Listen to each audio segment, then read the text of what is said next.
الحمد لله رب العالمين والصلاة والسلام على نبينا محمد وعلى آله وأصحابه أجمعين ومن تبعهم بإحسان إلى يوم الدين أما بعد. محترم مشاہدین، السلام علیکم ورحمۃ اللہ وبرکاتہ۔ آج کی اس نشست میں مسجد کی حرمت کے تعلق سے کچھ باتیں آپ کے سامنے رکھوں گا۔ مسجد اللہ تبارک و تعالیٰ کا گھر ہے۔ مسجد کے اندر ہمیں اس طرح سے نہیں رہنا چاہیے جیسے ہم اپنے گھروں میں رہتے ہیں، دوسری جگہوں پر رہتے ہیں۔ مسجد کا خیال رکھنا چاہیے، مسجد کا احترام، مسجد کی صفائی، مسجد میں شور و غل نہیں ہونا چاہیے، آوازیں بلند نہ ہوں، یعنی مسجد کا ہر لحاظ سے ہمیں خیال کرنا چاہیے۔ بعض لوگ جو مسجدوں میں عام طور سے وقت گزارتے ہیں، ان کے دلوں سے مسجد کی جو عظمت ہے وہ دور ہو جاتی ہے۔ مسجد میں لڑائی جھگڑا، مسجد میں موبائل کھول کر کے طرح طرح کی چیزیں دیکھنا، حالانکہ مسجد عبادت کی جگہ ہے، عبادت کا گھر ہے، اس کو صرف اسی کے لیے رکھنا چاہیے۔ ان عمرو بن شعیب عن ابی عن جدہ ان رسول اللہ صلی اللہ علیہ وسلم نہا عن انشاد الضالہ فی المسجد۔ عمر بن شعیب رضی اللہ عنہ سے مروی ہے، عمر بن شعیب عن ابی عن جدہ، یعنی وہ اپنے دادا سے روایت کرتے ہیں کہ اللہ کے نبی صلی اللہ علیہ وسلم نے مسجد میں گمشدہ چیز کا اعلان کرنے سے منع فرمایا۔ گمشدہ چیز کا اعلان کرنے سے منع فرمایا۔ یہ روایت صحیح ابن ماجہ کے اندر ہے، سنن ابن ماجہ کے اندر ہے، جس کو شیخ البانی نے صحیح کہا ہے۔ عمر بن شعیب اپنے باپ سے اور وہ اپنے دادا سے بیان کرتے ہیں کہ اللہ کے نبی نے مسجد میں گمشدہ چیز کا اعلان کرنے سے منع فرمایا، یعنی آپ کا اونٹ غائب ہو گیا، آپ کی بھینس غائب ہو گئی، آپ کی کوئی چیز غائب ہو گئی، تو آپ وہاں پر آپ کا موبائل غائب ہو گیا، آپ کی گھڑی غائب ہو گئی، تو آپ مسجد میں اعلان کریں، اس سے منع کیا گیا ہے۔ اور مسجد میں کچھ ایسی جگہ بنا دینا چاہیے جہاں پر کوئی چیز کوئی بھول جائے تو وہاں رکھ دیا جائے، تاکہ وہ کبھی بھی یاد کرے تو آئے وہاں سے لے کے چلا جائے۔ تو مسجد میں کسی چیز کا اعلان نہیں کرنا چاہیے۔ کیوں؟ اس لیے کہ مسجد کا مقصد یہ نہیں ہے کہ یہاں پر لوگوں کی گمشدہ چیزوں کا اعلان کیا جائے، بلکہ مسجد اس لیے ہے کہ یہاں پر اللہ کا ذکر کیا جائے، اللہ کو یاد کیا جائے، تسبیح و تحلیل کی جائے۔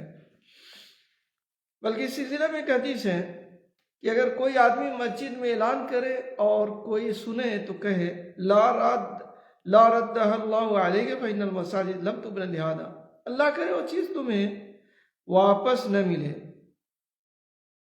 کیونکہ مسجدیں اس مقصد کے لیے نہیں بنائی گئی ہیں۔ یہ روایت صحیح مسلم کی ہے۔ یعنی اس طریقے سے آدمی کہہ سکتا ہے کہ جس چیز کا تم اعلان کر رہے ہو اللہ تعالیٰ تمہیں واپس نہ دے، کیونکہ یہ مسجد اس کام کے لیے نہیں بنائی گئی ہیں کہ آپ آؤ یہاں پر اعلان کرو۔ اسی طرح سے مسجد میں شعر و شاعری کی محفل قائم کرنا یہ بھی منع ہے۔ عمر بن شعیب سے مروی ہے کہ تو اپنے باپ سے اور اپنے دادا سے بیان کرتے ہیں کہ اللہ کے نبی صلی اللہ علیہ وسلم نے مسجدوں میں خرید و فروخت کرنے سے اور اشعار پڑھنے سے منع فرمایا۔ یہ سنن ابن ماجہ کی صحیح روایت ہے۔ یعنی اشعار، اس میں اگر کوئی اچھے اشعار ہیں تو پڑھ سکتے ہیں، لیکن بیہودہ اشعار نہیں پڑھا جائے گا۔ حضرت حسان رضی اللہ عنہ کے بارے میں آتا ہے کہ وہ مسجد میں شعر پڑھ رہے تھے تو حضرت عمر رضی اللہ عنہ گزرے تو ان کی طرف گھور کر کے دیکھا تو انہوں نے کہا کہ کیوں ایسے دیکھ رہے ہو؟ میں اس مسجد میں اس وقت بھی اشعار پڑھتا تھا جس وقت مسجد میں وہ ذات موجود تھی جو آپ سے افضل تھی، یعنی اللہ کے نبی صلی اللہ علیہ وسلم۔ تو حضرت حسان رضی اللہ عنہ اسلام کے دفاع میں اشعار پڑھا کرتے تھے، کفار و مشرکین کی ہجو کیا کرتے تھے۔ تو اس طرح کے اشعار پڑھا جا سکتا ہے، لیکن یہ غزلیں ہیں یا اس طرح کے اشعار جو بیہودہ ہیں مسجد میں نہیں پڑھے جائیں گے، اور مسجد میں ذکر و اذکار ہی کے لیے مسجد کو خاص کرنا چاہیے۔ ایک تیسری روایت ہے عمر بن شعیب سے نبی جدی ان رسول اللہ صلی اللہ علیہ وسلم نہا عن الشراء والبيع في المسجد وان تشهد فيه ضالة وان ينشد فيه شعر ونہا عن التحلق قبل الصلاة يوم الجمعہ۔ عمر بن شعیب کی روایت میں ہے کہ اللہ کے نبی صلی اللہ علیہ وسلم نے مسجد میں خرید و فروخت کرنے سے اور مسجد میں شعر پڑھنے سے منع فرمایا، اور اس بات سے بھی منع فرمایا کہ کوئی جمعہ کے روز نماز سے پہلے حلقہ باندھ کر بیٹھے، حلقہ باندھ کر کے بیٹھ جائے اور ادھر ادھر کی لفاظی شروع ہو جائے، جیسے بعض مسجدوں میں لوگ کرتے ہیں۔ وقت سے پہلے آتے ہیں تو بیٹھ کر کے قرآن نہیں پڑھتے، ذکر و اذکار نہیں کرتے، بلکہ حلقہ بنا کر کے بیٹھ جاتے ہیں اور ادھر ادھر کی باتیں ہو رہی ہیں، فلاں ایسا ہے، فلاں ویسا ہے۔ آپ مسجد کو جو ہے ذکر و اذکار کے لیے خاص کیجئے، یہ سب باتیں باہر کے لیے رکھ دیجئے۔ تو ان سب چیزوں سے اللہ کے نبی نے منع فرمایا کہ اس میں خرید و فروخت ہو، اس میں کسی گمشدہ چیز کا اعلان ہو، شعر و شاعری کی جگہ منائی جائے، اور نماز سے پہلے حلقے باندھ کر کے ادھر ادھر کی باتیں ہوں۔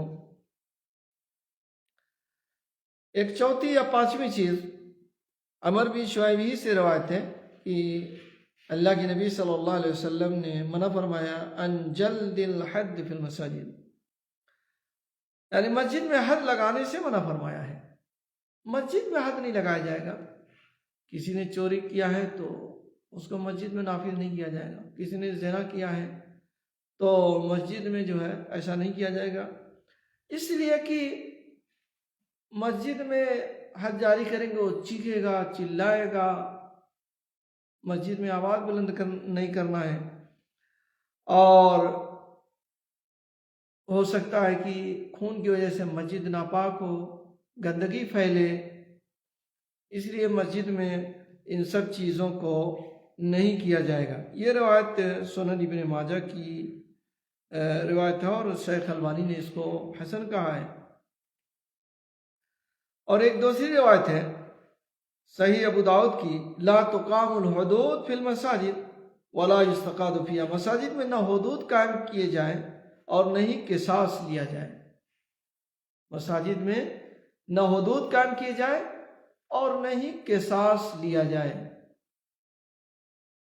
تو میرے بھائیو دوستو، یہ سب چیزیں تو ہمارے یہاں نہیں ہوتی ہیں، لیکن بعض جگہوں پر لوگ اعلان کرنے لگتے ہیں گمشدہ چیز کا، اور بعض جگہوں پر لوگ خرید و فروخت شروع کر دیتے ہیں، یہ فلاں آدمی نے دیا، اس کو بیچ دیا جائے، بولی لگانا شروع کر دیتے ہیں۔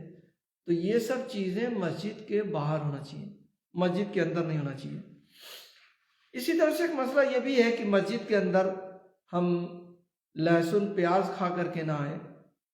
کچا لہسن ہے، کچی پیاز ہے، اس کے اندر بدبو ہوتی ہے اور اس سے فرشتوں کو تکلیف ہوتی ہے، انسانوں کو بھی تکلیف ہوتی ہے، اور جن چیزوں سے انسانوں کو تکلیف ہوتی ہے فرشتوں کو بھی تکلیف ہوتی ہے۔ تو ان سب چیزوں کو کھا کر کے نہیں آنا چاہیے۔